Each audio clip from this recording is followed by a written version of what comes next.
Hello friends, आपका math and science का ज्ञान में स्वागत है। आप अगर मेरे चैनल पर पहली बार आए हैं तो मेरे चैनल को लाइक और सब्सक्राइब करना ना भूलें। अगर वीडियो अच्छा लगे तो दोस्तों में ज़रूर शेयर करें। जैसा कि मैंने आपको पिछले 2 क्लासेस में लाइट रिफ्लेक्शन में समझाया था कि किस तरीके से रिफ्लेक्शन होता है, साथ ही साथ मैंने आपको बताया था कि रे डायग्राम कैसे ड्रॉ करते हैं, उसका रूल आपको बताया था। स्फेरिकल मिरर क्या होता है इसके बारे में बताया था। अब हम लोग उसी चीज़ को आगे बढ़ाते हुए क्या करेंगे, रिप्रेजेंटेशन ऑफ इमेज फॉर्म। ठीक है कि एक स्फेरिकल मिरर किस तरीके से इमेज बनाता है उसका रिप्रेजेंटेशन आज हम लोग देखेंगे। साथ ही साथ लेंस फॉर्मूला ऑफ मिरर के बारे में जानेंगे। ठीक, हम लोग यहाँ पर स्फेरिकल मिरर का इसलिए खास करके किस मिरर का इस्तेमाल करेंगे, हम लोग कॉनकेव मिरर का। ठीक है, हम लोग यहाँ पर कॉनकेव मिरर का बात करेंगे, कॉन्वेक्स मिरर का नहीं, क्योंकि कॉन्वेक्स मिरर का डायग्राम जो है बस 2 ही बनता है और उसका एक्सपेरिमेंटल यूज बहुत कम होता है, इसलिए हम लोग स्फेरिकल मिरर का ही बात करेंगे। स्फेरिकल मिरर से बनने वाले डायग्राम्स को देखेंगे। ठीक, मैं आपको 2-3 डायग्राम समझाऊंगा, बाकी आप खुद ही बना सकते हो। ठीक है, तो चलिए हम लोग इसको स्टार्ट करते हैं। जैसा कि आप यहाँ पर टेबल देख सकते हैं, इसके बारे में मैं लास्ट क्लास में बता रहा था, लेकिन टाइम अधिक हो जाने के कारण मैं उसे बता नहीं पाया था, तो आज मैं इसको आपको समझा देता हूँ। ठीक, इसके आगे और भी है, वो आप बुक से देख सकते हो। मेन जो होता है वो यही है, आपको यही याद रखना है, बाकी आप ऑटोमेटिकली उसको देख सकते हो, समझ सकते हो। चलिए, पहला क्या है, एट इन्फिनिटी मीन्स हमने आपको उस दिन ही बताया था कि इन्फिनिटी का मतलब क्या होता है।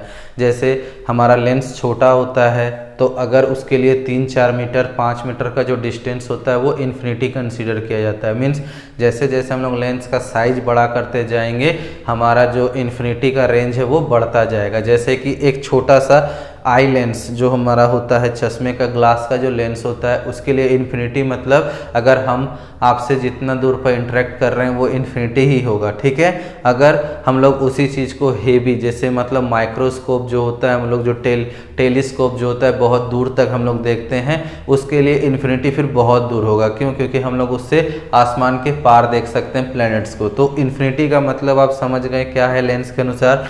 तो चलिए हम लोग इसको स्टार्ट करते हैं। सबसे पहला जो हमारा है वो स्टार्ट कर रहे हैं। ठीक है, ये आपका जो होता है बैक साइड है। मिरर को हमेशा M और N से डिनोट करते हैं। यहाँ पर आपको बस ये याद रखना है कि जितने भी पॉइंट्स के जो मेजरमेंट्स होते हैं, ठीक, जितने भी पॉइंट्स के मेजरमेंट्स होते हैं वो सारे इक्वल होते हैं और वो स्केल से आप नाप करके ड्रॉ करोगे। ठीक है, आप अपने मन के हिसाब से ड्राइंग नहीं कीजिएगा। ठीक, जितना भी आप अगर स्केल ले रहे हैं, मीन्स स्केल का जो मेजरमेंट ले रहे हैं, सारे मेजरमेंट्स इक्वल होंगे। जैसे फोकस से दूरी, फोकस से सेंट्रल ऑप्टिकल सेंटर की दूरी, प्रिंसिपल एक्सिस का लाइन ड्रॉ करना, ये सब अपने। और अगर इन केस मान लीजिए कि आपको पहले से ही बना बनाया ड्राइंग मिलता है, बस उसमें एडिटिंग करना है, तो आप वो कर सकते हो। अदरवाइज आपको अगर सिर्फ क्वेश्चन दिया हुआ रहेगा और आपको ड्राइंग करने के लिए कहा जाएगा, मीन्स रे डायग्राम ड्रॉ करने के लिए कहा जाएगा, तो आप सूटेबल मेजरमेंट्स के साथ उसको ड्रॉ करोगे। मैं यहाँ आपको रफली वो ड्रॉ करके दिखा रहा हूँ। ठीक है, चलिए, तो ये हमारा प्रिंसिपल एक्सिस। ठीक, तो सबसे पहले हमारा क्या आता है, फोकस आता है। उससे दूर हमारा क्या आता है, सेंटर आता है। ये हमारा ऑप्टिकल सेंटर O। ये है हमारा रिफ्लेक्टिंग सरफेस, ये हमारा नॉन रिफ्लेक्टिंग सरफेस। मीन्स जिस तरफ मैंने ये डॉटेड लाइन दिया है ये हमारा क्या है, नॉन रिफ्लेक्टिंग सरफेस, और ये हमारा रिफ्लेक्टिंग सरफेस। तो मैंने आपको रूल क्या समझाया था, पहला रूल क्या था कि जब कोई रे जो है प्रिंसिपल एक्सिस के पैरेलल आएगी तो वो हमेशा फोकस से होकर गुजरेगी। दूसरा मैंने क्या बताया था कि अगर कोई मान लीजिए पहले ही फोकस से पार है तो वो किसके थ्रू पास होगी, तो वो स्क्रीन से टकरा करके प्रिंसिपल एक्सिस से पैरेलल हो जाएगी। और तीसरा मैंने बताया था कि अगर C से पार हो रही है, मीन सेंटर ऑफ कर्वेचर से पार हो रही है, सेंटर से पार हो रही है, तो जिस डायरेक्शन से वो आई है उसी डायरेक्शन से वो लौट जाएगी। तो चलिए, आपको ये एरो इंडिकेट करना है, ठीक है, कि किस डायरेक्शन से हमारा वो रे आ रही है। ये आपका पहला डायग्राम है। कहोगे सर आप तो ऊपर नीचे दोनों ही बना रहे हो, तो इन्फिनिटी पर कोई गारंटी नहीं होता है कि रे किधर से आ रही है, नीचे ऊपर। तो ये सारा जो है कहाँ से पास कर जाएगी, फोकस से पास कर जाएगी, क्योंकि मैंने आपको बताया है, मैंने आपको बताया है कि पहला वाला डायग्राम क्या ड्रॉ होगा कि जो भी lines infinity ray of light जो है इन्फिनिटी से आ रही है वो सारा कहाँ से क्रॉस करेगी, आपका फोकस पॉइंट से। तो यहाँ पर आप गौर करना, मैं रफली ड्रॉ कर रहा हूँ इसलिए वो एक्यूरेट नहीं हो सकती है। आप अगर मेजरमेंट्स के साथ ड्रॉ करोगे तो वो एक्यूरेट फॉर्मेशन दिखाती है। तो ये रहा फर्स्ट का रे डायग्राम, ठीक है। इसका अगर हम लोग इमेज का बात करेंगे तो ये डॉट इमेज बनाता है, मतलब एकदम छोटा सा इमेज आपको देखने को मिलेगा, ठीक। और भी है, वर्चुअल है, इरेक्ट है, जो भी है आप उसको बुक से देख सकते हो, ठीक है। तो ये आपका पहला रहा। बस सिंपली क्या करना है, रेज को यहाँ स्क्रीन तक लाना है, स्क्रीन से टकरा करके सारा फोकस से पार कर देना है। आप इसे ड्रॉ करने के लिए वीडियो को पॉज कर लीजिएगा। हम लोग नेक्स्ट डायग्राम की ओर बढ़ते हैं। क्या है, बियॉन्ड सी। बियॉन्ड सी का मतलब होता है सी से ठीक पहले, मतलब ये क्या है हमारा इन्फिनिटी और सी से पहले, ठीक।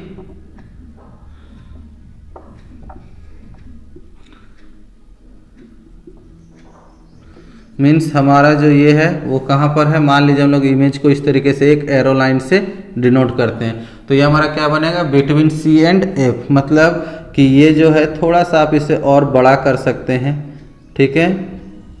यहाँ से आया, आपको पता है पैरेलल आएगा तो कहाँ से पार करेगा, फोकस से, ठीक है। और आपको पता है कि अगर सी से, मतलब ये हमारा स्क्रीन कुछ यहाँ पार करेगा ही, ठीक है। तो ये इधर आएगा, ये इधर आएगा, मतलब ये बिटवीन बी टू सी, मतलब ये जगह पर हम लोग इमेज को किससे दिखाते हैं, ए टू बी, और इधर हमेशा बी डॉट और ए डॉट से आप दिखा सकते हो। मीन्स जो इमेज होता है उसको हम लोग डॉट से, मतलब डॉट से दिखाते हैं, या फिर आपको जैसे भी दिखाना हो। ये कहीं लिखित नहीं है, मीन्स कहीं रिटेन नहीं है कि आप इमेज को ऐसे ही दिखाओ और ऑब्जेक्ट को ऐसे ही दिखाओ। आपको जो भी सूटेबल वे लगता है आप उसमें उसको डिनोट कर सकते हो। तो दूसरा का डायग्राम कुछ ये बनेगा, ठीक है। ये आपका मैंने आपको बोला कि आप अगर मेजरमेंट के साथ इसे ड्रॉ करोगे तो ये आपका सही बनता जाएगा, ठीक है। तो ये रहा दूसरा का, ठीक। अगर हम लोग तीसरा इमेज को ड्रॉ कर रहे हैं, ये आपका सेकेंड रहा, अगर ये थर्ड हुआ, ठीक है,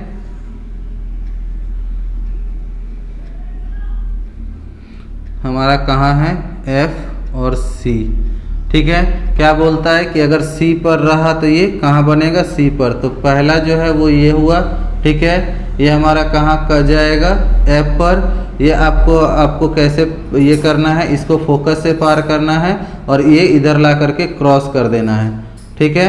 मैंने आपको क्या बोला था कि जो भी आपका पहला चीज मैंने कहा था कि अगर इस प्रिंसिपल एक्सिस के पैरेलल है तो ये फोकस से पार होगा, और अगर ये फोकस से पार हो रहा है तो टकरा करके प्रिंसिपल एक्सिस से पार होगा। अब जिधर से आपका रे डायग्राम मुड़ रहा है आप बस उसको डायरेक्शन दिखा दो, आपका इमेज कंप्लीट हो जाएगा। तो ये रहा आपका तीसरा इमेज फॉर्मेशन। इसी तरीके से आप चौथा, पांचवा और छठा खुद से, मीन्स चौथा, पांचवा और छठा खुद से करके देख सकते हो, आपको कोई प्रॉब्लम नहीं होगी।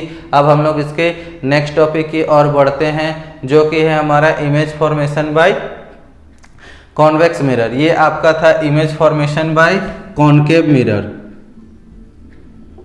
कॉनकेव मिरर, ठीक है। ये आपका कॉनकेव मिरर का था। कॉन्वेक्स मिरर में आपको मैंने बताया सिर्फ 2 डायग्राम बनता है, वो भी आपका कन्वीनियंट, मतलब यूजेबल नहीं होता है। उसको लगभग 95% केसेस में उससे किसी भी तरीके का रे डायग्राम पूछा नहीं जाता है। तो आप उसे अगर स्किप भी कर दोगे तो आपको किसी तरीके का प्रॉब्लम नहीं होगी। अब हम लोग उसके नेक्स्ट टॉपिक की ओर बढ़ते हैं। आप इसे बनाने के लिए वीडियो को पॉज कर लें समझने के लिए, बाकी आप तीनों डायग्राम खुद से बना के देखें। उसके नेक्स्ट वाले को आपको जहाँ पे भी प्रॉब्लम होगा आप मुझसे कमेंट में पूछ सकते हो, ठीक। हम लोग अब क्या पढ़ते हैं, नेक्स्ट चीज क्या पढ़ना है, यूजेज ऑफ मिरर, ठीक है। मिरर मतलब किसका, कॉनकेव मिरर और कॉन्वेक्स मिरर, कॉनकेव मिरर और कॉन्वेक्स मिरर, ठीक है। यूज, अगर हम लोग क्या बात कर रहे हैं यूज का, तो यूज का मतलब क्या होता है, इस्तेमाल। आप अगर शेप अगर याद होगा आपको कॉनकेव और कॉन्वेक्स का, तो कॉनकेव का शेप कुछ ये होता है और कॉन्वेक्स का कुछ ये होता है। मतलब इसका जो रिफ्लेक्टिंग है वो एरिया ये वाला पार्ट है, ये इसका नॉन रिफ्लेक्टिंग पार्ट होता है। इसका रिफ्लेक्टिंग पार्ट ये वाला है, इसका ये पार्ट नॉन रिफ्लेक्टिंग होता है। तो इस तरीके का चीज़ आप कहाँ पर देखते हो, सबसे पहला आपका बाइक में। अगर मोटरसाइकिल है, बाइक है आपके पास, तो उसका जो आपका ये रहता है फ्रंट जो लाइट रहता है आपका मेन लाइट, उस लाइट का जो ऊपर वाला ग्लास रहता है आप उसे देखिए तो वो आपको कौन सा मिरर दिखेगा, वो कुछ इस तरीके का दिखेगा। तो बहुत सारे ऐसे पोजीशंस हैं, बहुत सारे ऐसे कंडीशंस हैं, मीन्स आपका ये ऐसे ऑब्जेक्ट्स हैं जिनमें मिरर्स का यूज होता है। प्लेन मिरर तो हम लोग घर में ही यूज करते हैं और ये सब मिरर हम लोग अलग अलग जगहों पर यूज करते हैं। तो आपको अगर वीडियो अच्छी लग रही हो तो वीडियो को लाइक और सब्सक्राइब करना ना भूलें और दोस्तों में शेयर जरूर करें। अब हम लोग इसके next topic sign conversion of mirror के बारे में पढ़ेंगे, तो आप इसके लिए वीडियो को पॉज कर लें।